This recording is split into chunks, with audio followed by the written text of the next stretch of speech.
श्री राम कृष्ण। पूजा, home, यज्ञ यह कुछ नहीं है। यदि ईश्वर पर प्रीति पैदा हो जाए तो इन कर्मों की अधिक आवश्यकता नहीं। जब तक हवा नहीं बहती तभी तक पंखे की ज़रूरत होती है। यदि दक्षिणी हवा अपने आप ही आने लगे तो पंखा रख देना पड़ता है। फिर पंखे का क्या काम? तुम जो काम कर रहे हो यह सब अच्छे कर्म है। यदि मैं करता हूँ इस भाव को छोड़कर निष्काम भाव से कर्म कर सको तो भी अच्छा है। यह कर्म करते करते ईश्वर पर भक्ति और प्रीति होगी। इस प्रकार निष्कर्म काम करते जाओ तो ईश्वर लाभ भी होगा। उन पर जितनी ही भक्ति प्रीति होगी उतने ही तुम्हारे काम घटते जाएंगे।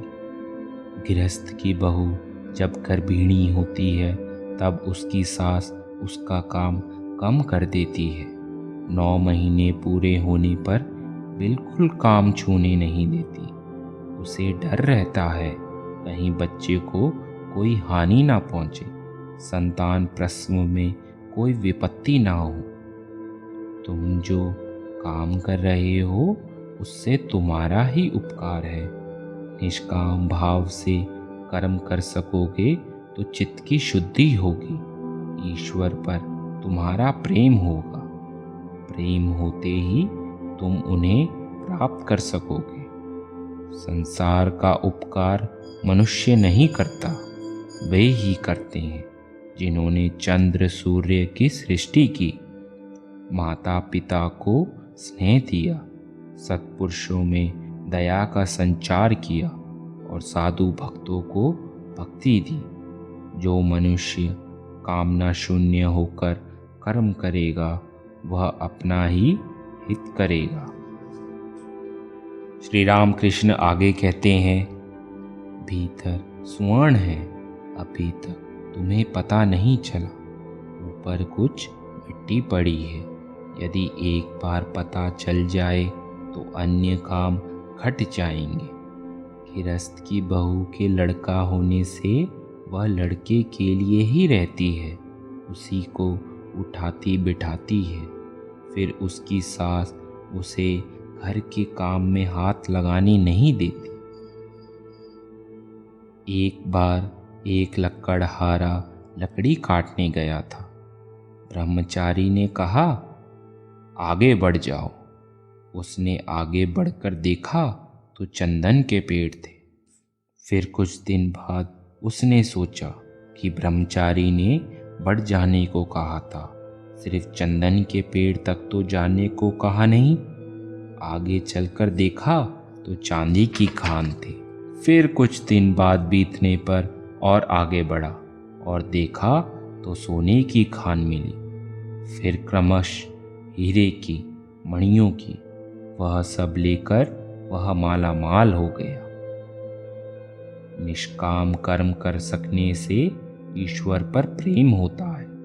उनकी कृपा से उन्हें लोग पाते भी हैं। ईश्वर के दर्शन होते हैं, उनसे बातचीत होती है, जैसे कि मैं तुमसे वार्तालाप कर रहा हूँ। कमरे के अंदर सभी चुप खड़े हैं, सभी की जुबान बंद है। लोग चुपचाप बैठे या बातें सुन रहे हैं। श्री राम कृष्ण की जीभ पर मानो साक्षात वाग्वानी बैठी हुई जीवों के हित के लिए विद्यासागर से बात कर रही है। रात हो रही है, 9 बजने को हैं। श्री राम कृष्ण अब चलने वाले हैं। श्री राम कृष्ण विद्यासागर से, यह सब जो कहा वह तो ऐसे ही कहा, आप सब जानते हैं, किंतु अभी आपको इसकी खबर नहीं। वरुण के भंडार में कितने ही रत्न पड़े हैं, परंतु वरुण महाराज को कोई खबर नहीं। विद्यासागर हंसते हुए, यह आप कह सकते हैं। श्री राम कृष्ण, हाँ जी, अनेक बाबू नौकरों के नाम तक नहीं जानते। घर में कहाँ कौन सी कीमती चीज़ें पड़ी हैं वे नहीं जानते। वार्तालाप सुनकर लोग आनंदित हो रहे हैं। थोड़ी देर के लिए सब लोग शांत हो गए। श्री राम कृष्ण विद्यासागर से फिर प्रसंग उठाते हैं।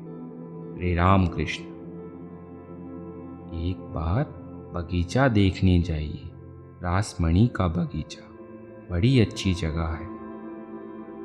विद्यासागर, ज़रूर जाऊंगा, आप आए और मैं ना जाऊंगा। श्री राम कृष्ण, मेरे पास? राम राम। विद्यासागर, यह क्या, ऐसी बात आपने क्यों कही, मुझे समझाइए।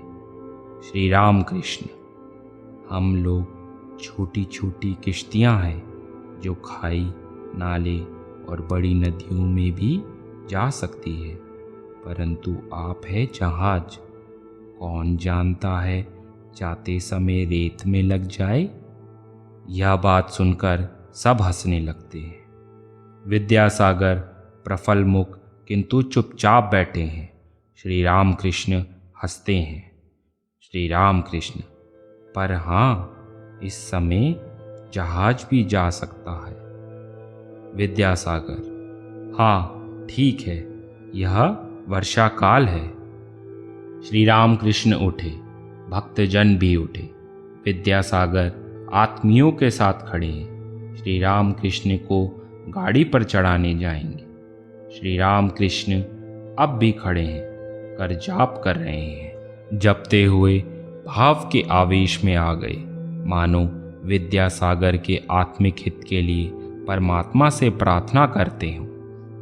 भक्तों के साथ श्री राम कृष्ण उतर रहे हैं। एक भक्त हाथ पकड़े हुए है। विद्यासागर स्वजन बंधुओं के साथ आगे आगे जा रहे हैं, हाथ में बत्ती लिए रास्ता दिखाते हुए। सावन की कृष्ण पक्ष की षष्ठी है, अभी चंद्रोदय नहीं हुआ है। अंधेरे से ढकी हुई उद्यान भूमि को बत्ती के मंद प्रकाश के सहारे किसी तरह पार कर लोग फाटक की ओर आ रहे हैं। भक्तों के साथ श्री राम कृष्ण फाटक के पास यों ही पहुँचे त्यों ही एक सुंदर दृश्य ने सबको चकित कर दिया। सामने एक दाढ़ी वाले गौरवर्ण पुरुष खड़े थे। उम्र 36-37 वर्ष की होगी। बंगलियों की तरह पोशाक थी, पर सिर पर सिक्खों की तरह साफा बांधा था। उन्होंने श्री राम को देखते ही भूमि पर मस्तक रखकर प्रणाम किया।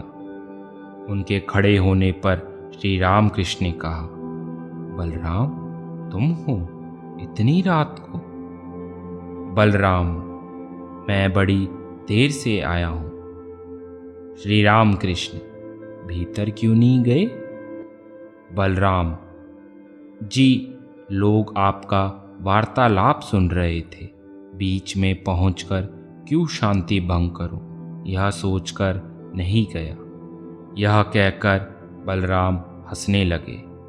श्री राम कृष्ण भक्तों के साथ गाड़ी पर बैठ गए।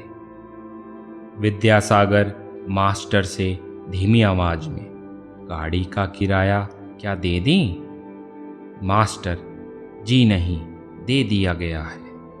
विद्यासागर और अन्य लोगों ने श्री राम कृष्ण को प्रणाम किया। गाड़ी उत्तर की ओर चलने लगी, दक्षिणेश्वर काली मंदिर की ओर जाएगी। सब लोग गाड़ी की ओर देखते हुए खड़े हैं, सोच रहे हैं, ये महापुरुष कौन है? ये ईश्वर पर कितना प्रेम करते हैं और फिर जीवों के घर घर जाकर कहते हैं कि ईश्वर पर प्रेम करना ही जीवन का उद्देश्य है।